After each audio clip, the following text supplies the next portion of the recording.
Thanks.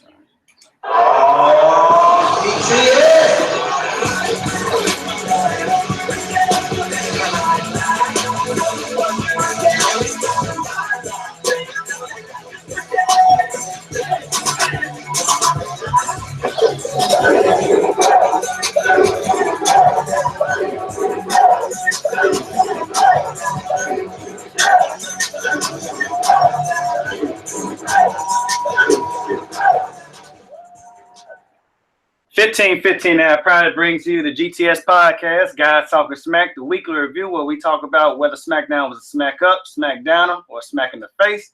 This is your boy EJ the King. It's your guy J.Fields. And Smackdown Live took place this weekend. Rochester, New York. Home of Luke Harper. There was a no-show on Smackdown tonight. The other night, but yeah. That's all. Okay. So before we get into our rundown of the card, you got a match to watch for? Yes. Okay. Progress Wrestling, Super Strong Style 16, 2017. A round one match between Zack Sabre Jr. and David Starr. Like hard hitting. Like they were knocking fire off each other. Like David Starr held his own with Zack Sabre Jr. You know, Zack Sabre does those open palm slaps. Like he slaps shit at you. And David Starr was chopping the hell out of Zack. Like I'm talking about like Bully Ray, Austin Aries, harder chops than those. You know, those two can chop. Yeah. But I'm talking about these chops were sounding off so hard on Zack Sabre Jr. And he was like, he couldn't even hardly stand up after. Like it was a damn good match. And Zack Sabre Jr. won, but David Starr put on a hell of a match. And the Progress crowd, they really showed him love afterwards, you know what I'm saying?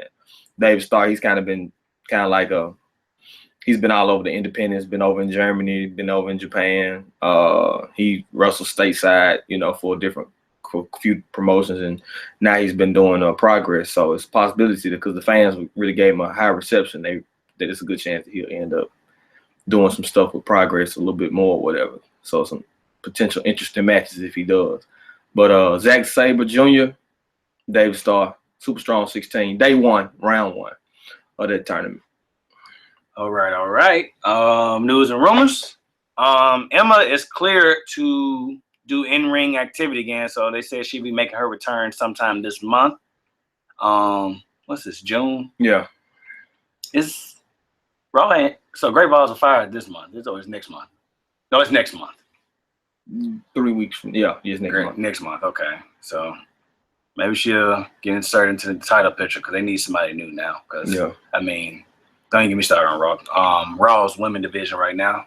Horrible. Yeah. And in other news, our favorite douchebag. I had an interview where I forgot the name of the magazine. Forgive me. But he addresses the idea that he buries younger WWE talent. And this is what he said. This is why I have the reputation of quote unquote burying younger talent. John Cena. Hold on. I read that wrong. This is why I have the reputation of quote unquote burying younger talent. I would let them do whatever they want with me. And then after they get done, they're not as motivated. So it's not that I sink their ship, it's that they fail to operate at an elite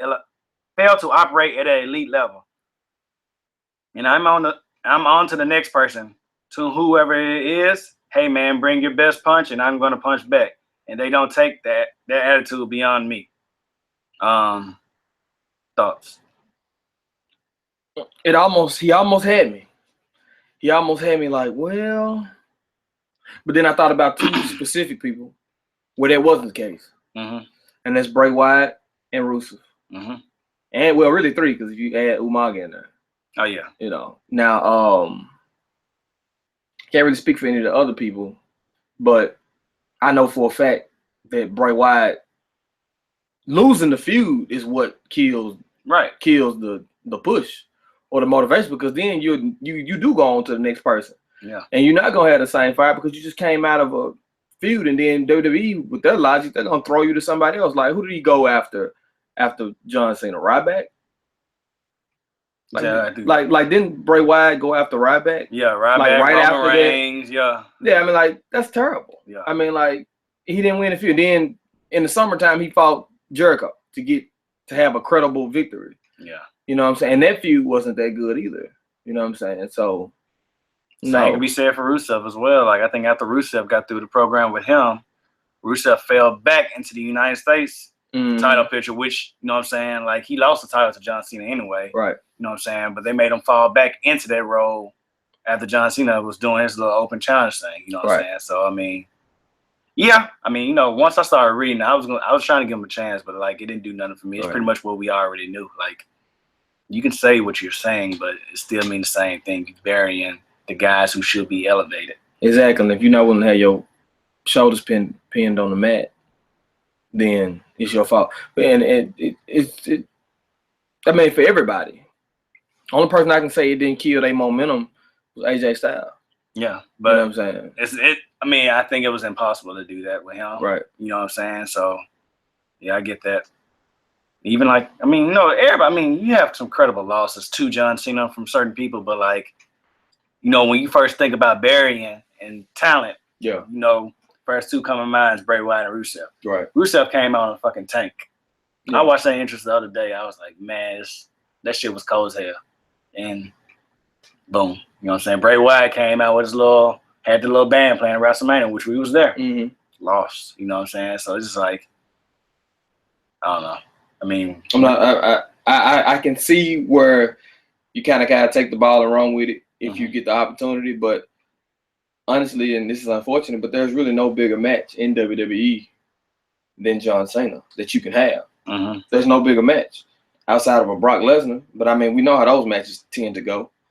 So I mean, John Cena is the guy you want to be in the ring with, and the guy that you want to get one up on. So I mean, if you go through a 2-month feud with him, and you don't win, or you don't win the overall feud, like you trade victories, and then Cena ends it and wins the entire feud by winning the second match, the rubber match, then I mean, it's null and void at that point. Yeah. It's basically just taking one L. I mean, like one big loss. It seemed like you didn't even get a win. Because I mean, you know, they did that with Bray. I mean, you know, he came back and he beat him in he beat him in a cage match, but then lost the last man standing match. So I mean, like you had 3 matches with him, and you took the victories. And same with Rusev. I mean, he lost at WrestleMania, got his victory. Then Lana quit for him, you know, in the I Quit match. You know what I'm saying? So, yeah, same shit, different day. Anyway, I don't want to talk about it no more. I just got a little irritated. I'm sorry. Let's move past that. We got a little under a month before his ass is back on TV. So let's move fast before he's back. Yeah. Anyway, let's get down with the rundown so we can do this review. So, J.Fields, what happened on Smackdown Live this week? All right, so Smackdown Live took place from Rochester, New York. The show kicked off with the 5 women a part of the Women's Money in the Bank: Natalya, Carmella, Tamina, Becky Lynch, and Charlotte, and SmackDown Women's Champion Naomi all in the ring with the Money in the Bank briefcase in the ring. Shane McMahon comes down, and they, exchange they talk about the match. And then Lana interrupts, and she makes her debut. She interrupts, and she says that she wants to be in the Money in the Bank match, to which Naomi kind of makes fun of her, pokes fun of her, doesn't really take it seriously. And then the segment ends when they come back from the break. Shane has made a 6-woman tag team match: Charlotte, Becky, and Naomi versus Tamina, Carmella, Natalya. Where have I seen it? I was just going to say, damn, that's a fresh-ass match. I think I've seen that. Nevertheless, Lana calls Naomi the match by tripping her on the apron, causing her to fall, and allowing the welcoming committee to get the victory. Tamina, you better get Tamina that victory. Better get Tamina that pinfall. Tamina pinned the champion with a stiff-ass super kick. With a stiff super kick. A stupid kick. Next up, we have a rematch from last week's main event: AJ Styles versus Dolph Ziggler, in which we saw AJ Styles get his win back on Dolph Ziggler with the Styles Clash. Following that, Jinder Mahal defeated Mojo Rawley. Mojo Rawley with the Singh brothers' help, and then he proceeds to cut a promo on Orton, said that he's going to rid the WWE of the sickness that is Randy Orton, because if you like Randy Orton, you have to be sick.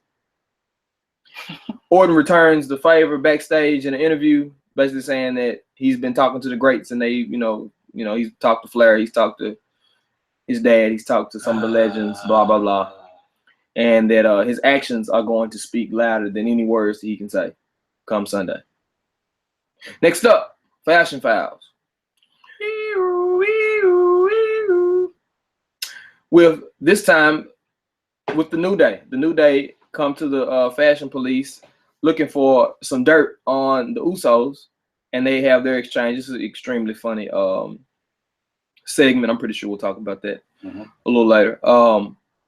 Which sets up the match between the New Day and the Colognes, which we saw the New Day defeat the Colognes. And then the Usos come down to the ring, Smackdown Tag Team Champions. The Usos come down to the ramp and cut a promo on the New Day. A very entertaining promo. They've just been knocking it out of the park week after week. How did they come up with this stuff? Who knew that they had so much talent on the mic? Gotta let the leash off on WWE. Gotta let the leash off. Got to. Day one-ish. Is H. Is H. And in our main event, well, prior to the main event, Sami Zayn is cutting a promo backstage. He's talking about how he's been studying all the competitors in the Money in the Bank ladder match, which leads to Baron Corbin getting in his face. And he sucker punches Sami, leaves him laying, attacks him with the ladder. And then he says he's going to go serve on commentary for the main event. So he sucker punched Sami Zayn. He sucker punched Sami Zayn. Beat him from, didn't see it coming. He couldn't have saw it coming. Damn, that's new. Yeah, that's new too. This time he didn't jump from behind. He just snuck a punch real quick. Yeah. Knocked his ass out. And Corbin went down to the ring to serve on commentary for the main event. The face of America, the new face of America, United States champion, Kevin Owens versus Shinsuke Nakamura. And we saw Shinsuke win with the Kinshasa, pinning Kevin Owens for the third week straight. Yikes. And to close out the show, Baron Corbin sneaks behind Shinsuke and hits the end of days, leaves him laying in the ring to solidify him as a threat in the Money in the Bank ladder match. And that, folks, was your Smackdown live from Rochester, New York. Alrighty. Oh, GTS. It's time for our Smack Up, Smackdowner, Smack in the Face. Kicks off with your boy this week. So, my Smack Up, Smackdown Live this week was Fashion Files / New Day / the Usos. I have that exact thing on my paper. You do? Yes. You know what that means? Yeah. Hot tag. Hot tag. Yes. Which we brought up early in the review, which you brought up, going over the review. Very, very entertaining. I felt like, we talked about this weeks ago. I said the moment they put New Day and Breezango on TV at the same time, fireworks gonna go off. It's gonna go crazy. It's gonna be hilarious. And they did not disappoint us at all. Right. I mean, from the moment when they walked in, New Day was walking down the backstage area, and they walked in the room, turned black and white. They looked at each other. It was black and white, and can they hear us? And they just kept on knocking it out of the park. Yeah. But fast forward to the match. Match was, what it was. Yeah. New Day's first official. Was that first match? Yeah. Yeah, first match on SmackDown. Then it led to the victory, which brought out the Usos, which pretty much had a roasting. What we call down here in Memphis a good old flaming session. Yeah. On the New Day, and fired them up. Fired them up bad.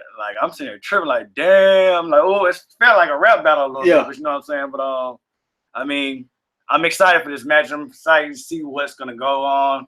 We got 2 more weeks of this. Well, we have another week of this. Yeah.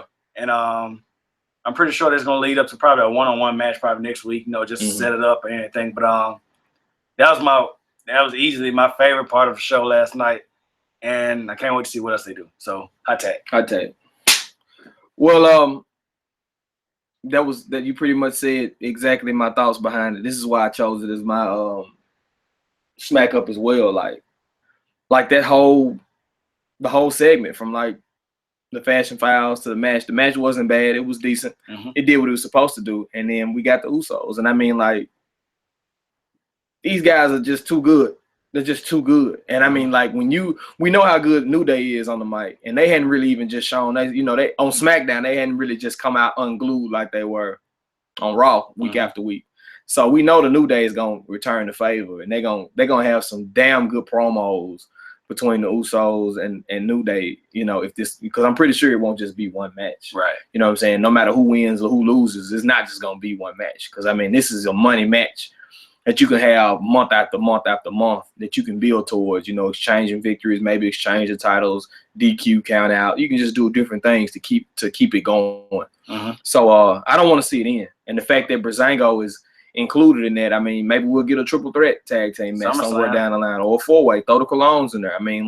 All 4 of them in the tag team division can go.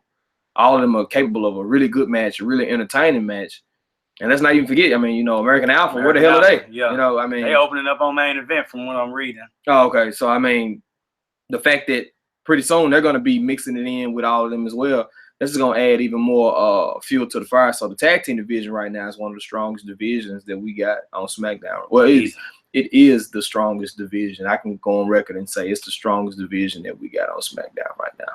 The world title is fairly non-existent. There's no world title division. And the United States division, their title division, there's really no division for that.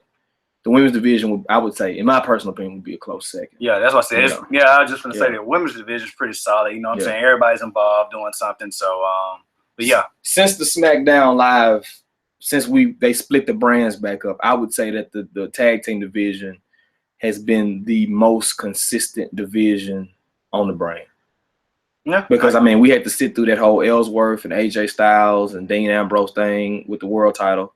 Then Cena came back, had to sit through that. Then Bray got it, then he lost it. Then don't forget about the Crucifix. That was in there. Every week. Yeah. I'm going to see how long you find a way to get it in there. I'm going to see how long you keep find a way to get that in there every week. And the women's division, we've had some bumpy roads with that too. So this has been the strongest division.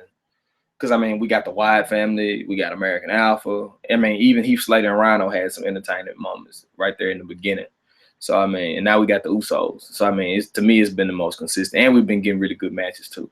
So that's been a plus. So, all in all. But now it's time.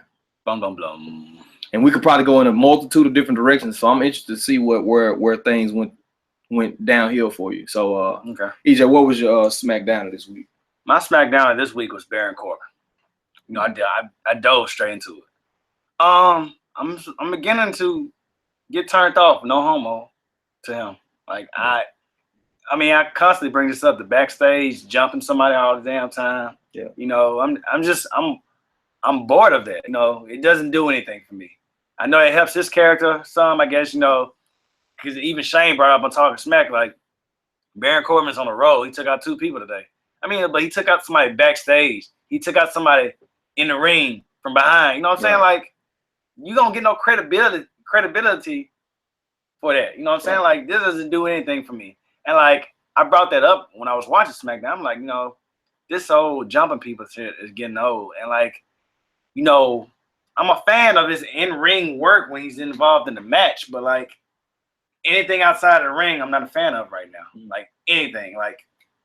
His interest, you know what I'm saying? I always say something about his interest is missing a little bit. The music is there, but it's just something about his interest is just blah, because he does the same thing, and he kind of, it's just something missing. I can't really put my hand on it, but I just don't like the direction where they're going. That's why it's my SmackDowner. They have a way to fix it, so just get that thing together, because that's not doing much for me. Right. But like I said, and then Sami Zayn constantly getting his ass kicked. What are we doing with Sami? I can tell you. Okay. They're doing the same thing they're doing with Bailey on Raw with Sami. He's our Bailey. I got a Let's Talk Wrestling segment if you want us to get into that later. But go ahead. But that's the problem. Sami has become the Bailey of SmackDown. And Baron Corbin, NXT Baron Corbin, and when he first came to SmackDown, when he first came to the main roster, Baron Corbin, he had all the pieces. Mm-hmm. His entrance was together. The lights would go out. The spotlights would be on the ground. He would walk on them, and they would disappear or they would turn red. Mm-hmm. They've completely gotten rid of all of that. Mm-hmm. And that was part of the deal with Corbin. That entrance is cool as shit. Like he's walking over these spotlights and they're turning red. Yeah.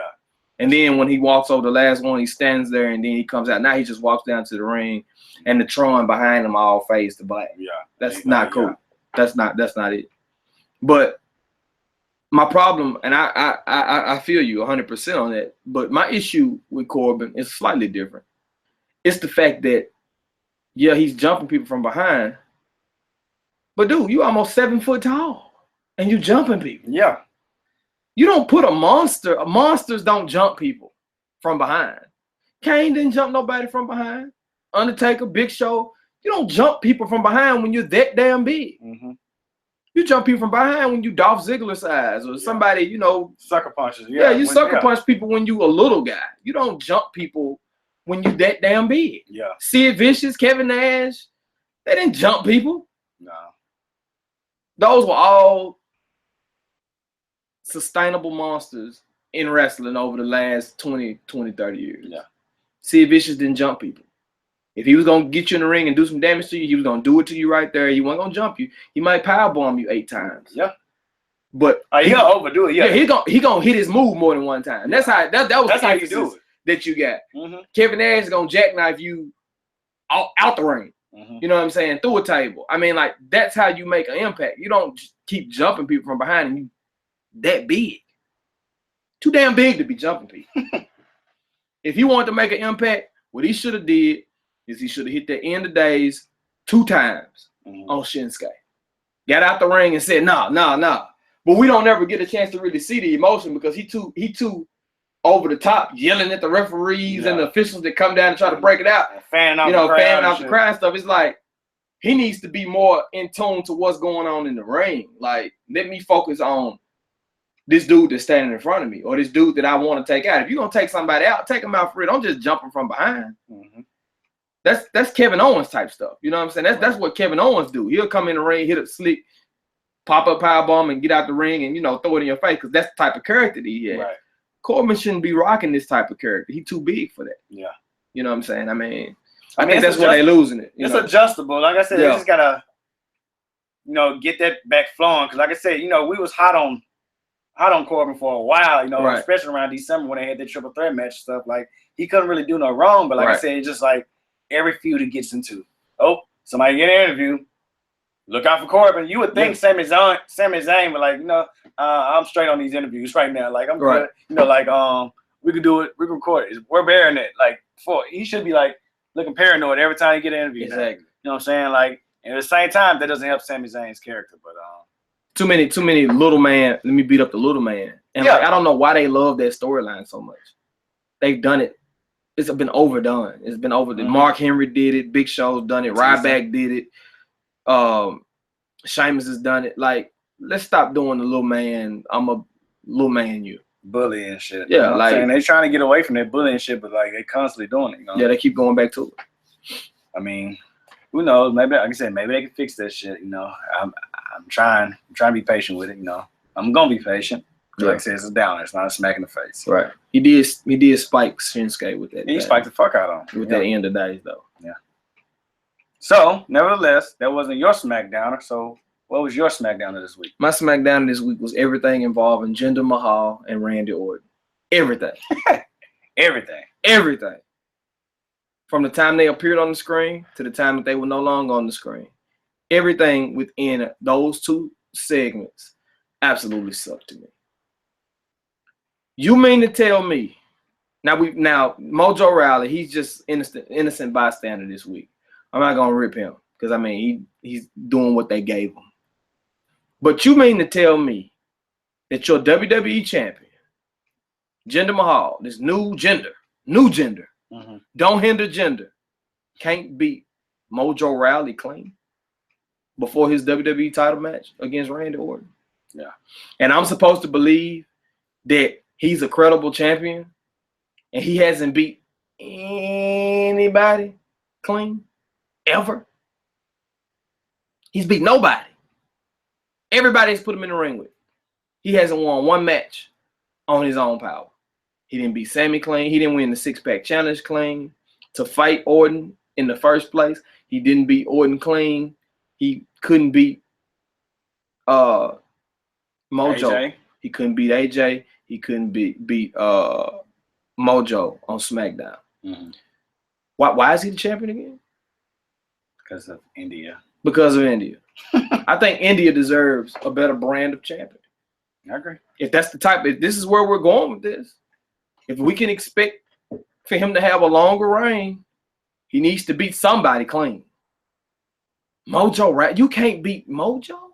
And credit, like I said, not intervening too much, but like credit Mojo for his little speech backstage. I actually bought it. You know what I'm saying? Yeah. At the same time, which you are very, very, very correct. Like, you the WWE champion, dude. Not the US champion or IC champion. You the WWE champion. You supposed to make quick work of this shit. Mojo's supposed to been like a flash in the pan that night.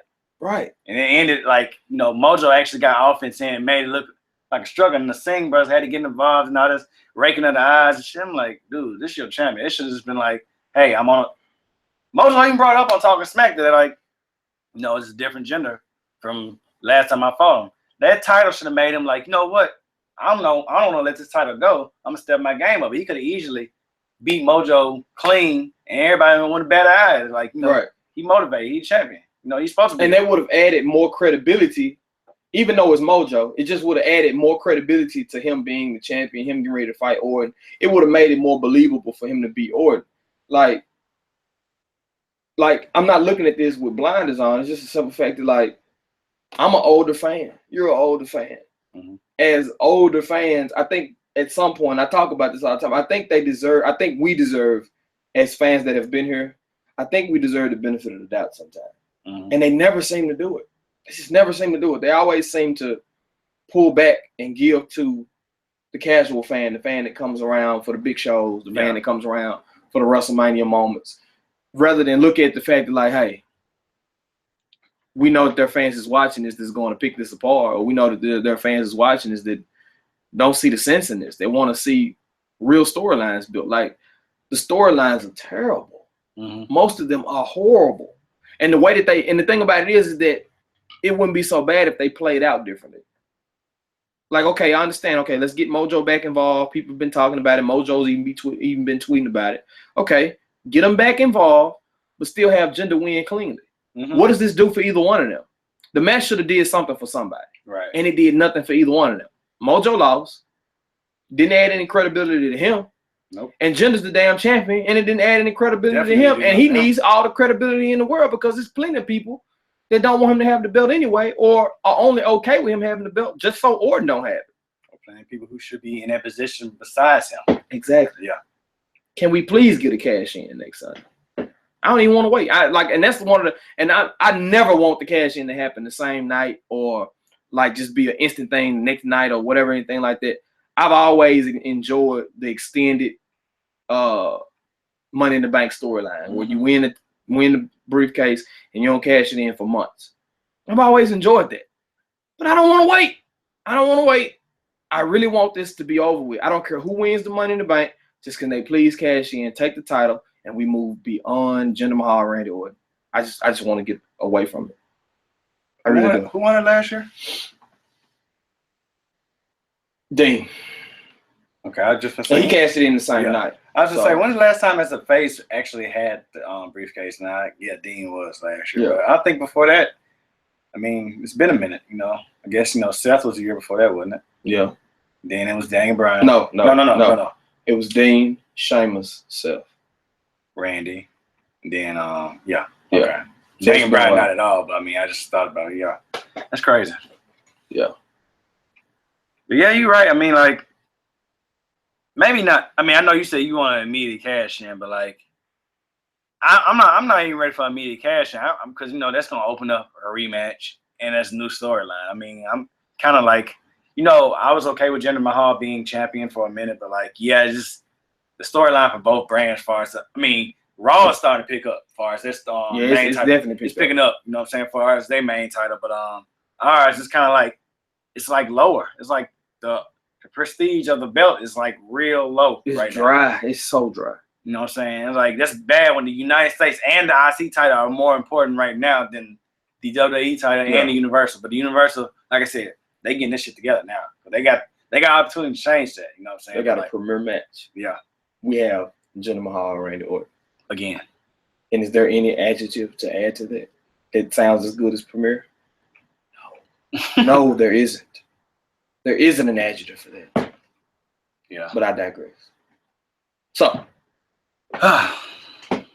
it got worse. It clearly had to have gotten worse. Yeah, it had to. So, EJ, what was your smack in the face this week?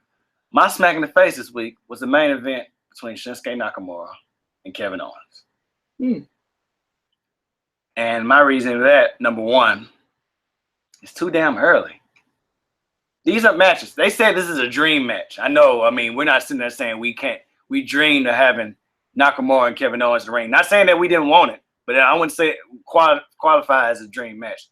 But at the same time, it was just a regular singles match. Mm-hmm. And like, you know, this was gonna be my topic for GTW. I thought about it earlier this morning, but like I said, I'm just going to include it in my smack in the face. But like the fact that we get this match so soon for nothing, for free, as Miller would say all the time, and on top of that, the champion loses.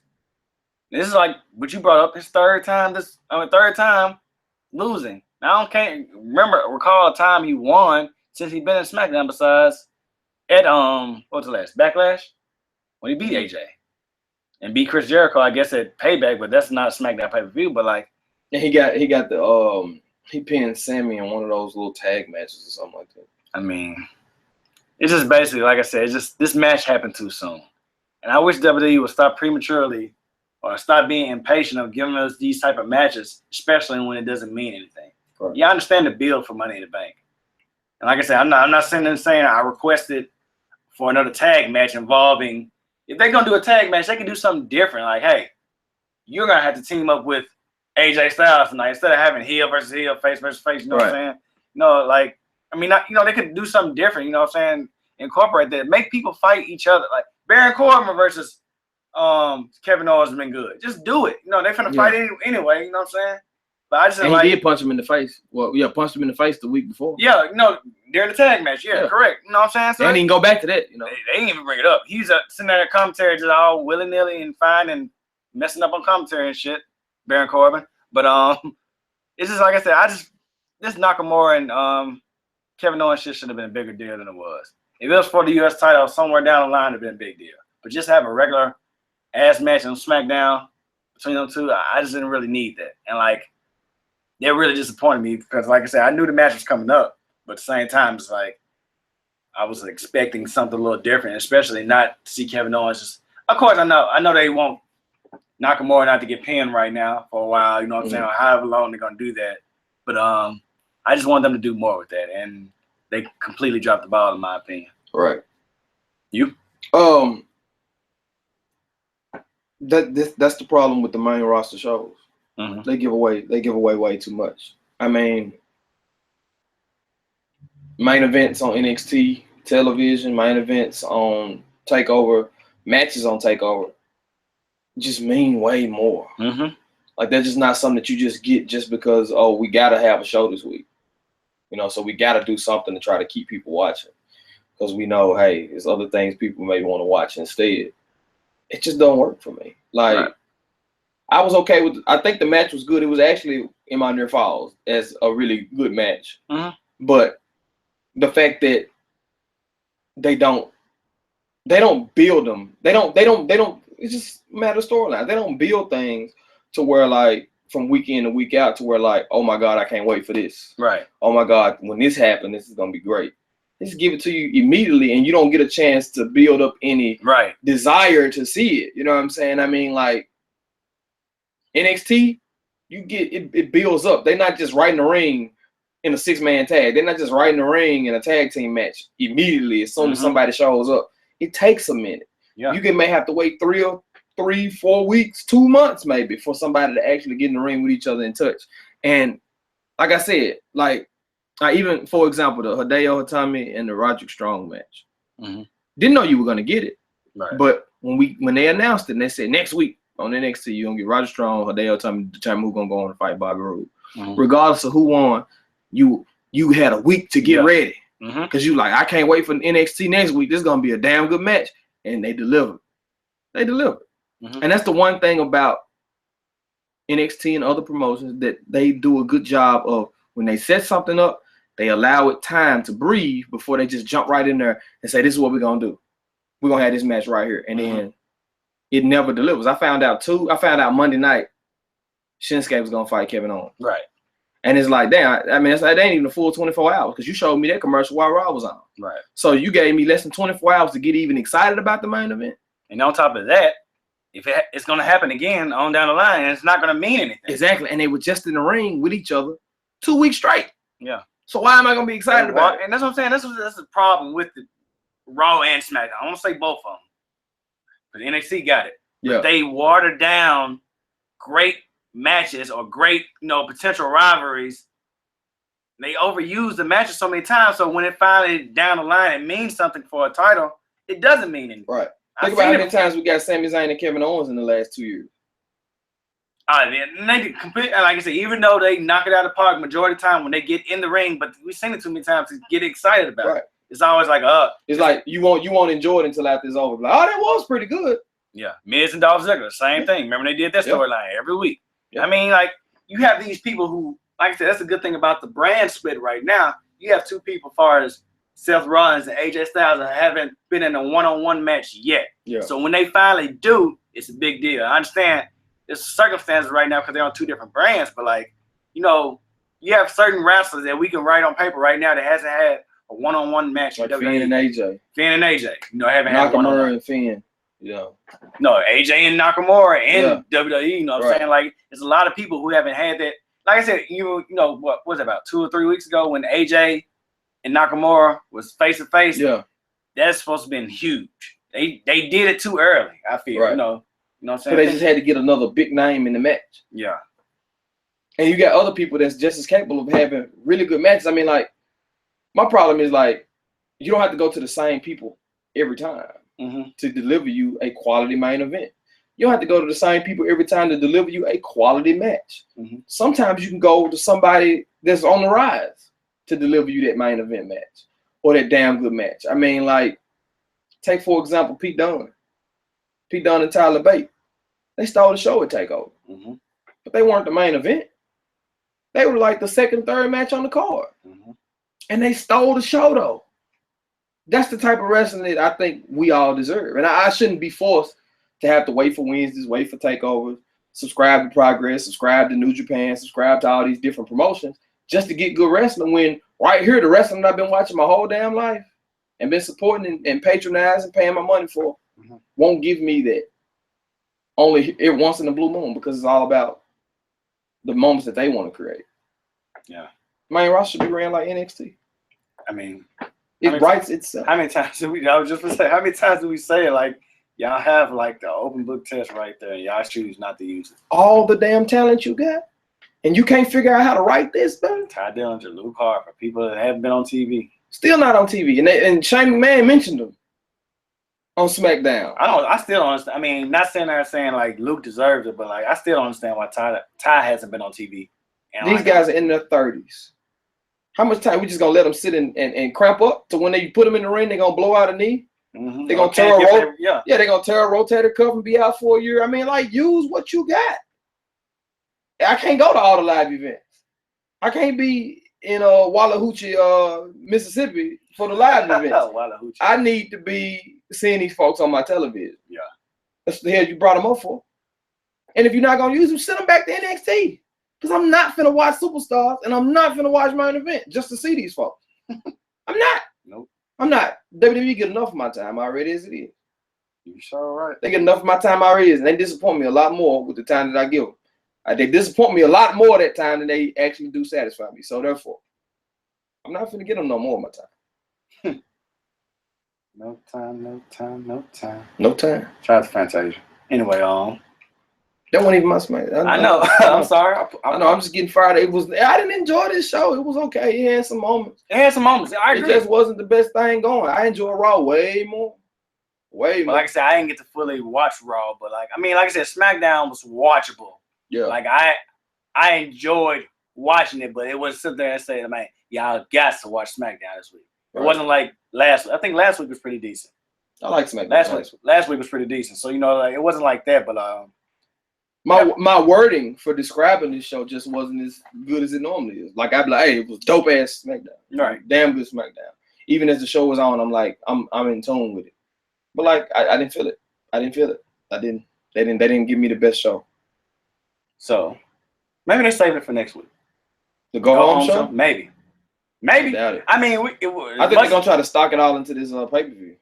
Like I said, we're gonna get our mixed tag match. We're gonna get, or not mixed tag. We're gonna get our singles tag team match with Jimmy Uso probably versus Xavier Woods or somebody, and then we're gonna have our probably Nakamura versus Baron Corbin. They should just have 2 triple threat matches next week. Kevin Owens, AJ, and Corbin. And then Sammy, Nakamura, and Dolph. Yeah. Oh my God. Book it! Book it. Nevertheless. But they're not going to do that. So, what was your smack in the face this week? My smack in the face this week was the rematch between AJ Styles and Dolph Ziggler. And the reason being was a couple of reasons. I'll start with the first one. The first reason is because I was just happened to be perusing online, and I came across the article that says that last week AJ Styles' foot was supposed to be on the road. I said that. I said that the same night. Yeah. I'm pretty sure AJ is supposed to catch his foot on the road. That's supposed to be a fluke win for Dolph. It was. Yeah. I can confirm that. Yeah. You heard it here on GTS that AJ Styles' foot was supposed to be on the road. But Dolph messed up the last final sequence of the match, which gave him a clean victory over AJ Styles, which ain't a bad thing. Yeah, because we was actually okay with it. We was okay with it. Yeah. It was a really good match. And then they gave us, that was my first reason, is because of the fact that they rushed to give this match back. There was a fluke victory. So my first reason is that we got it back immediately. Mm-hmm. And it was a complete rush of what we got the week before. They really took their time last week to put on a very good match. They had to have cut that match at least 3 to 5 minutes this week. Mm-hmm. And it just felt rushed. It's like they was already at closing stage of the match before the music could stop, it felt like to me. Mm-hmm. I'm like, damn, I ain't even get a chance to enjoy this week like I did last week. And it kind of took away from the match for me. The ending sequence was cool. AJ doing the jackknife pin and then rolling back and hitting the AJ Styles. The Styles Clash. That was cool. But still didn't do much for me outside of that. AJ being smart, of course, he remembered what Dolph did the week before when he went for the phenomenal form. He psyched him out. That was cool too. I mean, he did that to Randy Orton. Yeah, he did to Orton too. So that's kind of becoming this thing, I guess. But it wasn't a bad match. It just was really fast and it was over. It was. And I mean, with these two guys going into your main event Money in the Bank match, you should probably get more time to them if you're gonna do it. And then no bragging from Dolph. No bragging from Dolph, no emotion from AJ. They just come out to the ring and fight. Mm-hmm. You have got to give me some story. Please. Invest me. Get me invested in this. Like, Dolph Ziggler should have came out and bragged. He should have been backstage bragging about it. They should have had a segment in the ring before the match where he got on the mic and said, I beat AJ Styles clean last week, the phenomenal one, whatever. Just like James Ellsworth used to do. Exactly. If AJ was going to come out and get his win back, at least create the idea that they had emotions about it. It wasn't just a one-off match, and now we're having a rematch, and we're going to go and get it back just so AJ can get his win back. Like, and it evens everybody back out. Like, nobody's above anybody in WWE, and that's what I don't like. Like, everybody's on the same wave. Nobody's up here. Nobody's down here. You got your low card talent. You got your Mojo Rawley on the same level as your Jinder Mahal, on the same level as your Randy Orton, on the same level as your AJ. Everybody's on the same level. Of course, we know Mojo's not nearly as good as AJ. Right. But everybody's on the same damn level because they trade these meaningless ass victories and losses with each other over and over and over again to where it don't even matter. Kevin Owens has lost 3 times to Shinsuke Nakamura in 3 weeks. The man just won the United States title back from Jericho. Mm-hmm. And he's lost 3 times to Shinsuke. He's taking the pinfall loss. And here it was, I'm thinking, okay, Corbin's going to take one of these L's. Mm-hmm. He didn't. Neither time did he take the L. No. I thought he was gonna win one of them. Yeah, I did too. He didn't even win one. Like everybody's on the same wavelength. Your champion's on the same wavelength as your lowest card talent, your mid card. There's no mid card, low card, upper card. Everybody's just on the same level. And then you got people like Brock Lesnar and John Cena that just sit and look down on everybody else. Yep. And wait today. Oh, somebody getting hot. Let me go put that flame out. Yeah. Yeah. Cold bucket of water. Yep. Like I hate that. Because victories, wins, and losses shouldn't matter. And it didn't. It didn't because that was a prime opportunity. Even if it was a mess up on Dolph, you still got a story there. Like people fuck up all the time. Just like they took the whole thing with Alexa Bliss Monday on Raw, and Kurt Angle said this is the worst segment in the history of Raw. I've still yet to see that shit, and I don't want to. It was horrible. Yeah, I heard. He was like, it was the worst segment in the history of Raw. They took something that was really shitty, and they made it into the story. Fit it into the story. That's all I'm asking. Is that too much to ask? No. Just fit it into the story. Make it all make sense. Stop having it compartmentalized. It's one show. It's one show. Like the tag team champions could be walking by Sami Zayn and exchange words. Yeah. Anything. Like I want to see everybody kind of mixing it in with everybody.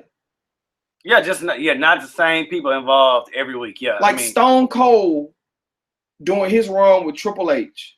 Stone Cold beat up Spike Dudley. And Molly Holly. Triple H fought her. What is Stone Cold doing in the ring with Spike Dudley and Molly Holly? Triple H fought the Hurricane.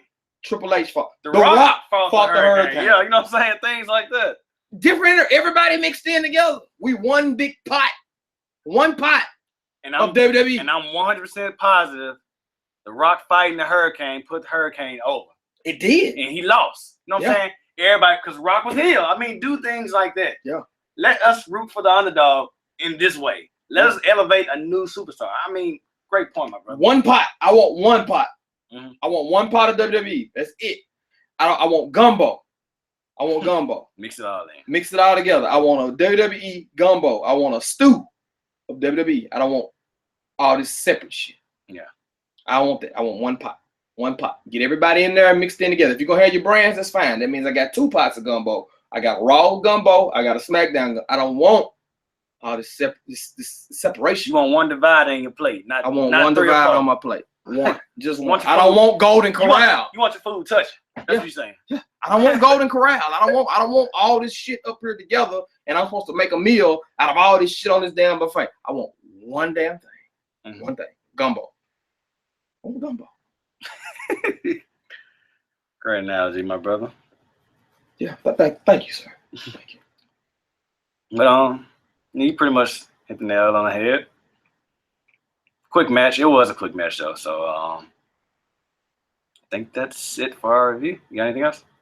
That's all I got. Well, that will do it for our review. So let's get into these near falls. What you got?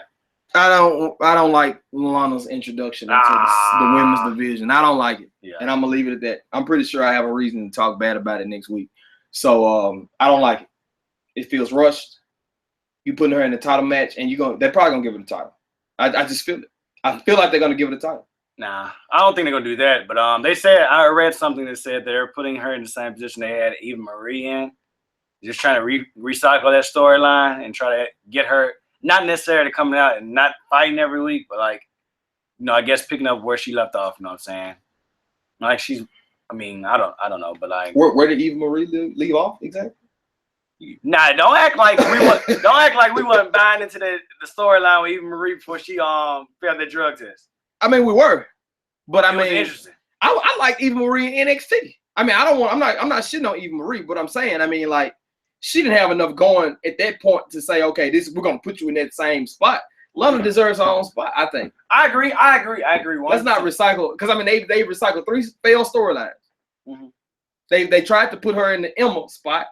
Emma couldn't even run the spot that they picked for her. They tried to give Emma the spot, and they realized that she didn't have it, so they wouldn't let her go back to her old heel. Emma probably faked this shit. Like, I ain't finna do this shit. Yeah, it was a waste. She's like, I ain't gotta be on TV. Y'all gonna pay me anyway. I just do live event.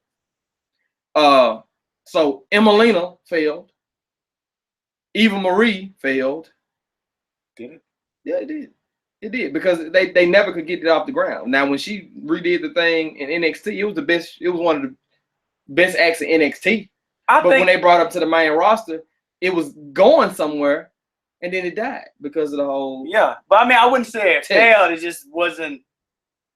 I guess you could say it failed because they no longer went along with it, but they wasn't able to. It wasn't like, okay, this shit is not working. Fail. It was the fact that it couldn't work because she wasn't there. Because like I said, but 30 days though. We're talking about 1 month, and I'm talking about. Let's think about it. Like Luke Harper has not failed a drug test. He ain't failed no drug test. That's him though. Mojo ain't failed no drug test. And they let people be out. American Alpha ain't failed no drug test, and they ain't been on TV for 30 days. So they could have easily gave her spot back after 30 days. But they just it started picking up steam and started going another direction. Becky and who she was involved with. Alexa. I mean, Becky and Alexa, that started picking up steam. That shit got good. Yeah. There was no reason to bring up Eva Marie. Everybody else was involved doing things. Nikki Bella, unfortunately, and Natalya. Yeah. And Carmella, interjected in that too. I mean, like then Naomi was out for a minute, came back. I mean, there's a lot of things going on. And she just didn't fit in. Just like how Raw is right now as far as their women's division. Yeah, I'm defending Lana. Yeah. I am. I mean, go ahead. I'm on with you. But as Raw, they women's division, like everybody's not involved in anything. And when they are, it's random ass matches. Alicia Fox versus Sasha Banks, or Alicia Fox versus Bayley, or Dana Brooke versus Nia Jax. It's random ass shit. When SmackDown, as far as their matches, every match meant something as far as women. It wasn't just like no random match out there, you know what I'm saying? So I give them the fact that, like, hey, we're not going to do what Raw do and just throw Eva Marie out there just for the hell of it, just because she's back. We're going to try to wait. She's going to have to jump in like Double Dutch. Going to wait her turn. If you don't feel like she can't jump in, we're going to just leave her back. She got to fall back. And that's basically like, you know what? We don't need you right now. And that's what they did. Like, you come up with this idea of Lana, the ravishing Russian, the skirt and the jacket and all this. You take us from that, and you got her wearing evening gowns now. Yeah. And dancing on a fucking chair. Gumbo. That's all I'm saying. I just want gumbo. Okay. It don't make sense to me. I feel like Lana should have played the role more of, okay, I want to wrestle too, but I'm going to still be with Rusev.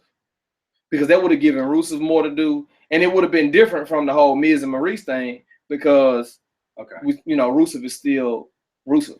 You know what I'm saying? He's not the Miz in that idea. And I give you that. I think they should still be together. We know that they're married. Yeah, I give you that. But at the end of the day, we know why they're not together. That's more of WWE trying to force, like, no, we don't want y'all on TV together situation. Of course, I feel if it was up to them, they'll still be what they were when they first debuted. You know what I'm saying? Like, the rap with the pantsuit on. Yeah. I mean, not the pantsuit, but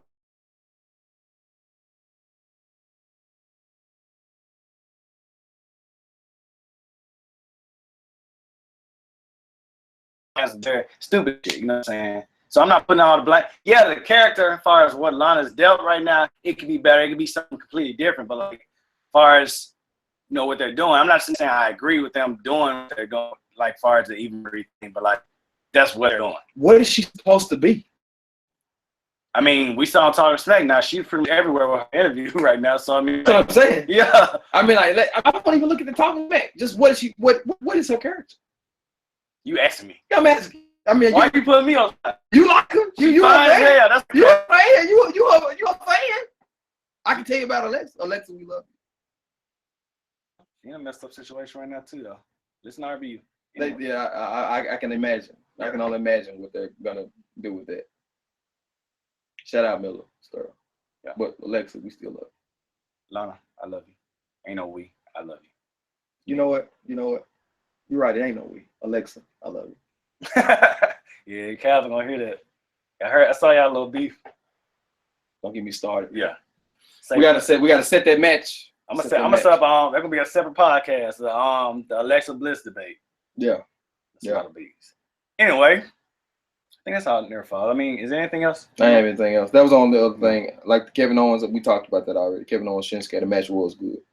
All right. Well, let's knock out this GTW segment, which is very relatable to what we've been talking about today. Mm. Failed NXT call-ups. Mm. You have your share of call-ups. Bayley, Sami Zayn, Baron Corbin. Give me another one. Nakamura, the Ascension, Tyler Breeze, Finn. I mean, the list goes on. I'm not just naming people who failed. I'm just naming the most recent call-ups. You call Ty Dillinger? Ty Dillinger. I mean, let's focus on Carmelo, who lately been called up in the last year. Carmelo been probably up. This is a year. Yeah, a year. They came up with since the brand split. Yeah. So we're going a year, 6 months, 3 months. Let's go. WrestleMania. Let's go since. Let's go around. I mean, 6 months. Let's say 6 months. You have your Baileys. Mm-hmm. You have your. Damn, I'm having a brain fart now. You have your Baileys. Ty Dillinger. American Alpha. Ty Dillinger. Nakamura. American Alpha's been up for a year. You want to do a year? They came up right at the start of SmackDown Live. But they came up right at the brand split because we drafted them from NXT. That's a year because they started that in June. Okay, well yeah. So you want to go a year? I mean, we can go a year, but why do you feel that? I mean, we pretty much know the answer. I just like to have a debate about it. But why do you feel they're having such trouble of translating the same spark and energy from NXT over to the main brand?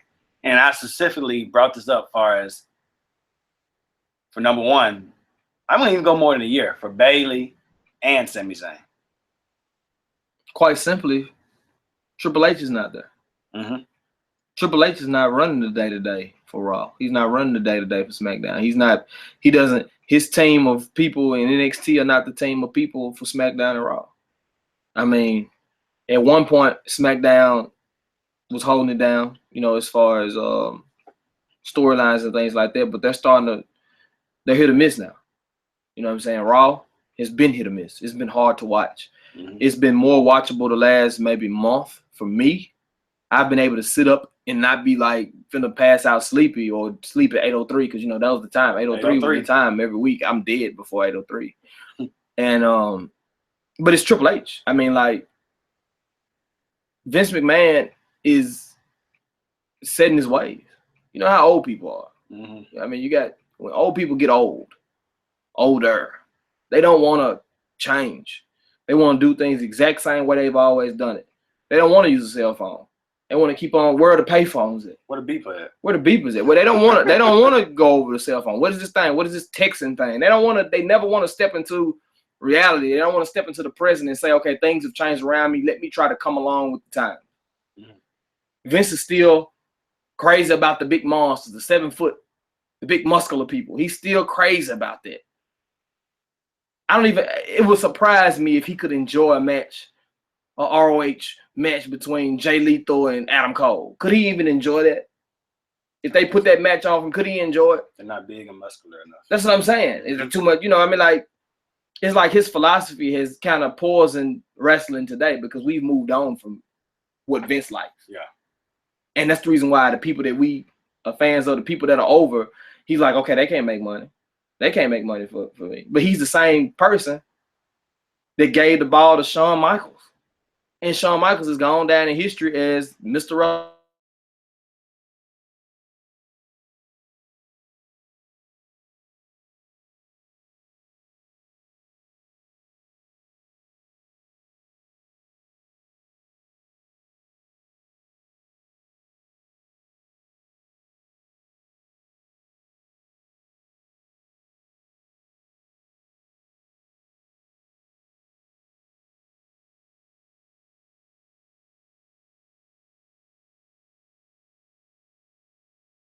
All right. Shawn Michaels come back today. People gonna be like, I can't wait to watch it. You go back and watch WrestleManias. What are you watching for? Shawn Michaels. Mm-hmm. Kurt Angle, when he was at his top of his game, Kurt Angle, Intercontinental Champion, European Champion, World Champion, anything involved in. Anything involved in. Hair versus hair match with Edge. I mean, anything. Exactly. You watching it because that's what people wanted. People wanted damn good wrestling. Him and this dude took Shane McMahon. That's the reason why people love AJ Styles so much, and Vince wasn't high on him either.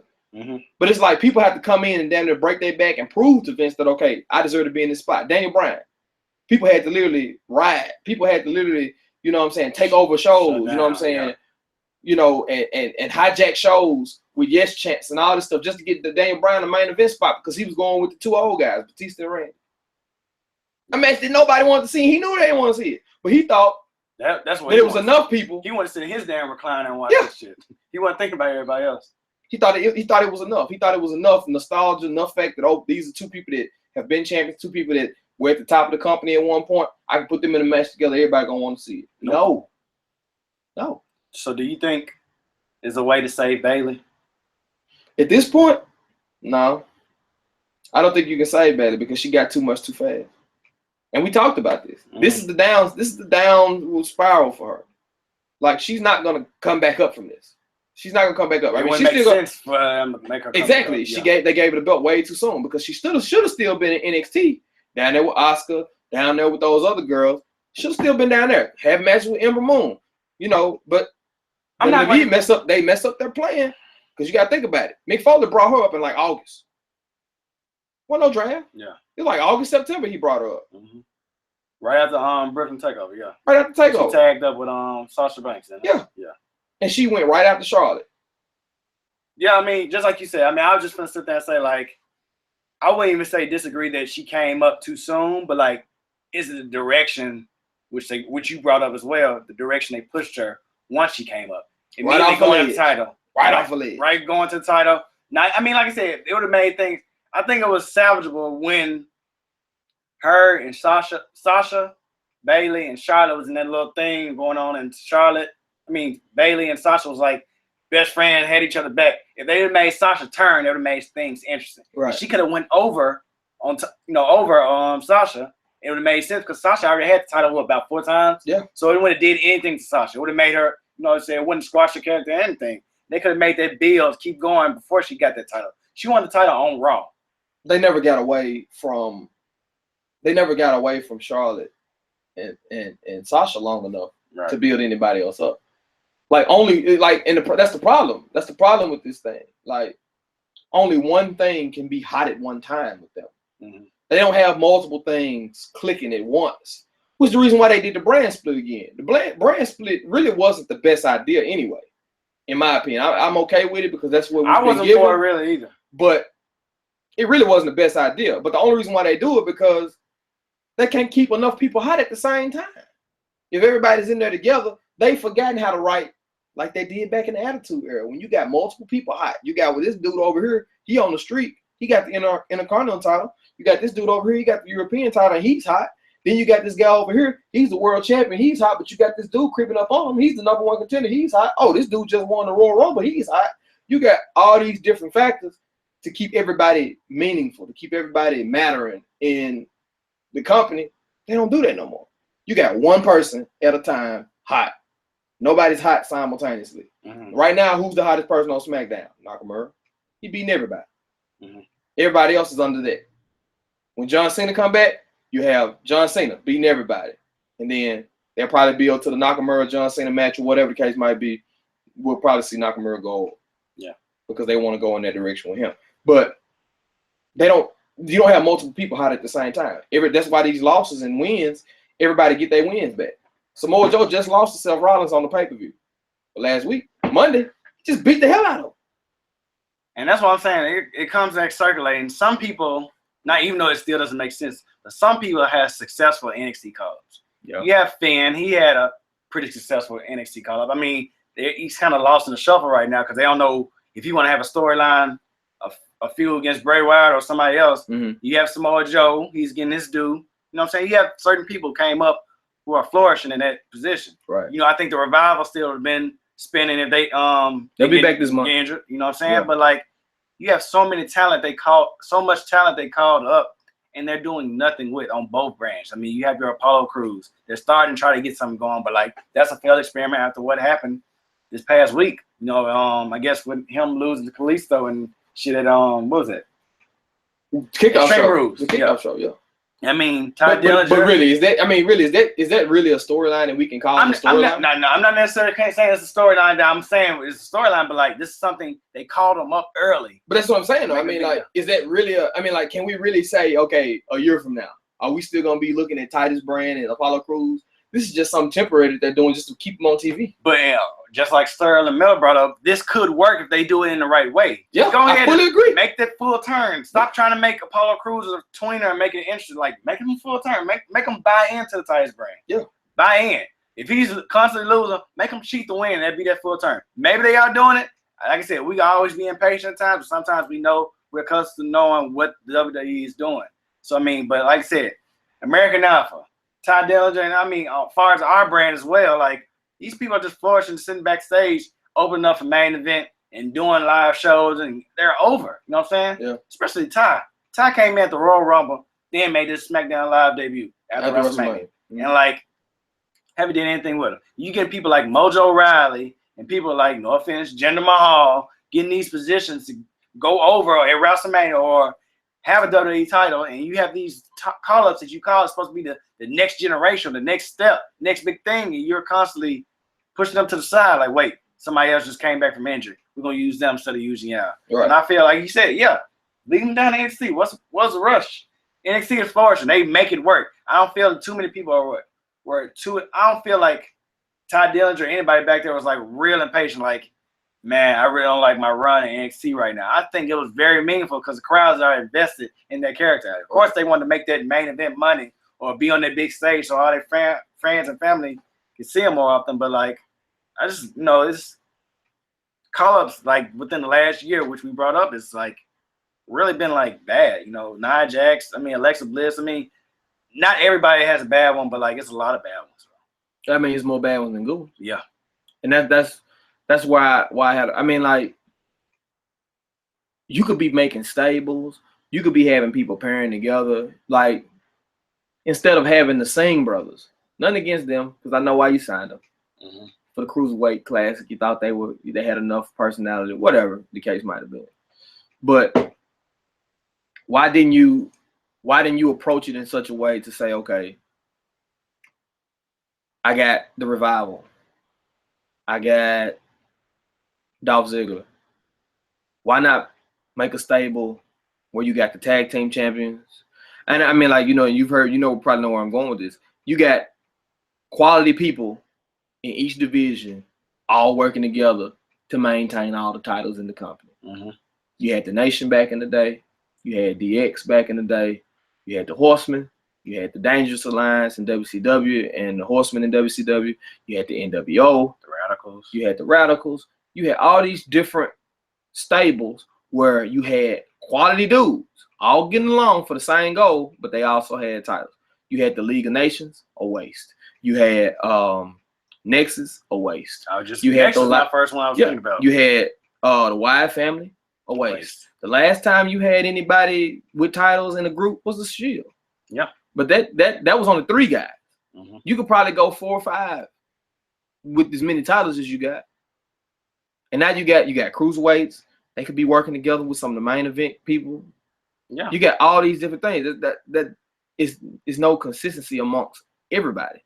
Everybody's wrestling. Everybody's there for the same goal, to win and be champion. You brought that up earlier. Like, everybody should be mixing up with everybody. Just like you said, gumbo. Everybody should be, like, intertwining with anybody. Like, any other day, somebody could be walking backstage, getting ready, to check in their locker room and everything. They bump shoulders with somebody. Like, Randy Orton could be walking backstage, bump shoulders with Jimmy Uso or something like that. Like, right. Like, oh, we champions, you not. Boom. That's a match. Just something like that. You got too much damn talent. And yeah. I mean, like, and let's not even forget, like, pretty soon, you're going to have the UK guys either on the roster or on NXT or something. Yeah. You can't separate everybody. Like, you got too much talent and too much opportunity to make some really dope shit. Mm-hmm. And you rather keep everybody separate. And it don't make sense to me. Like, in music, you got a label, you got artists all working together. You don't have just one person over here working by themselves, one person over here working by themselves. Let's come together and make something great and get everybody on so we can all win. And then this will be the best music. The best music is made when you got collaboration. And some people can fall back like, hey, it's your turn. Yeah, it's your turn. I'm gonna go over here and work on what I got over here. Yeah. And when it's my time, I'm gonna step up to the spotlight and I got it. You know what I'm saying? Mm-hmm. That's how it should be. That's how it should be. You ought to have somebody waiting in the wings at all times to be able to step in. You done had a bunch of injuries over the last 2 years. Everybody's been injured over the last 2 years. Hell, Daniel Bryan had to retire. CM Punk then left. Like, Del Rio came and left. Like, you've had people to circulate in and out of the company. Mm-hmm. People that you were trying to put money on. People that you thought you was going to be able to make, cash cow for a few more years. Now you got some more people up here and you ain't even using. And that's how you cut back on injuries. It's not overusing the same shit in the same situations every time. There's no reason why Ty Dillinger hadn't been on TV for 4 weeks. No reason at all. No reason for that. Did he have a pre-match Backlash? He had a pre-match with Aiden English. That's it. But Smackdown on the show. Yeah, I know on the show. Because once again, if they was gonna have a kickoff match, why come they didn't pass each other backstage to make me understand why they're having a match? Yeah. This is the type of stuff they do. But if you make me sit through the same match or the same variation of the match every week. Different pants, different shirts or something like that. Or you give me a pay-per-view match and then the next night you give me the rematch of the pay-per-view match. The same damn thing all the time. Instead of switching people in. Luke Harper don't have to be in the Money in the Bank match to have a match with somebody in the Money in the Bank title match. Why come he can't go out to Kevin Owens because he say, hey, well, I'm not in the Money in the Bank match, but I want the U.S. title. Exactly. I was just trying to say that, yeah. Like, why can't that happen? To get everybody mixed in there together. Mojo Rawley. Okay, I'm not in the Money in the Bank. I'm the Andre the Giant Memorial Battle Royal winner. I want the United States title. You ain't got to win it. Yeah. But let's get them mixed in there. Jinder Mahal should be fighting other people. Put him in there with Luke. Put him in there with Eric Rowan. The man needs to be wrestling anyway. Orton is on Brock Lesnar schedule now. He got a Brock Lesnar schedule. Dude never wrestles on TV no more. Barely, and I don't care to see it. He wrestles once a month on TV. He got a Brock Lesnar schedule. The only difference is between him and Brock is that he's actually seen on the screen. Mm-hmm. But he's basically working a Brock Lesnar schedule. What we need that for? It's rough, man. I go all day about that. Yeah, we kind of like a waste of people. And I don't even want to see people get called up no more. Yeah. I don't want to see Rude get called up. I don't want to see Chris Hero get called up because all these people end up lost in the shuffle. You already got people there that you ain't using. So if they get ready to do the draft again next month, because July was the month they did it. If they get ready to do the draft again, I don't think they could do it next month. They shouldn't. But if they're gonna treat it as like I feel the time of the year, the shake thing, this bullshit. If he's gonna do it, then July is a month away. We're coming up on our 1 year anniversary. We're coming up on our 1 year anniversary, July 18th. Is it gonna fall on the 50th episode? I don't know. It might. That'll be great. That'll be awesome. Yeah. You gotta do something big for it. It will because it's 52 weeks in the year, so it will. So it may not be 50. It'll be around 50. We're gonna do something super special on the 50th anyway. I got something. We're gonna talk about that off camera. Yeah, 52 weeks in the year, we ain't missed a week. No, consistently. Yeah, we're here. 46 episodes straight. Yeah. I think we'll cap that episode off with right there. Good deal. All right. Well, that would do it for our show today. Check out 1515 for other podcasts equal to opposite of MWT. Lace them up. Studio Flow. Of course, RBU. And any other on the website, check them out. Click on the Amazon link to support the site. Check out GTS on YouTube, Facebook, Instagram, and Twitter. And let us know what you want us to talk about. Sometimes chime in, get interactive with the show, you know what I'm saying? Hit that subscribe button on Facebook. Hit that like button on Instagram. And is it a like button or is it a follow button? Follow button on Instagram and Twitter. And that like button on Facebook. Just follow us, man. We got some other shows we want to get going, but we got to get more subscribers and more viewers and more listeners. So check us out. And J.Fields, you got a show Saturday in Memphis, Tennessee, don't you? Memphis, Tennessee. Tennessee. My album, No Recess, drops this Saturday on all music providers, Spotify, Rhapsody, Pandora. It'll be everywhere. Google Play, iTunes. This coming Saturday, No Recess, J.Fields, J.Fields. I can be in the playlist with Kendrick Lamar, with the Drake, with the J. Cole's of the world. Full album, 11 tracks, all written by yours truly. I don't have a ghostwriter. You know what I'm saying? I ain't made it big enough yet. But I'm excited, man. I'm excited about it. So make sure y'all look for the link for that on Facebook and Instagram and Twitter, whatever. J.Fields there. What's your Twitter handle? It's on the J.Fields Tripping. That's Instagram and Twitter. J.Fields Tripping. Looks like J.Fields Stripping. I did that on purpose so people would wonder. Yeah. But no, I keep my clothes on. I just rap. Good marketing. So J.Fields Tripping. J.Fields PPING. He said PP. I did. Well, if there's nothing else, this is your boy EJ the King. It's your guy J.Fields. And we are out this bitch. Holla.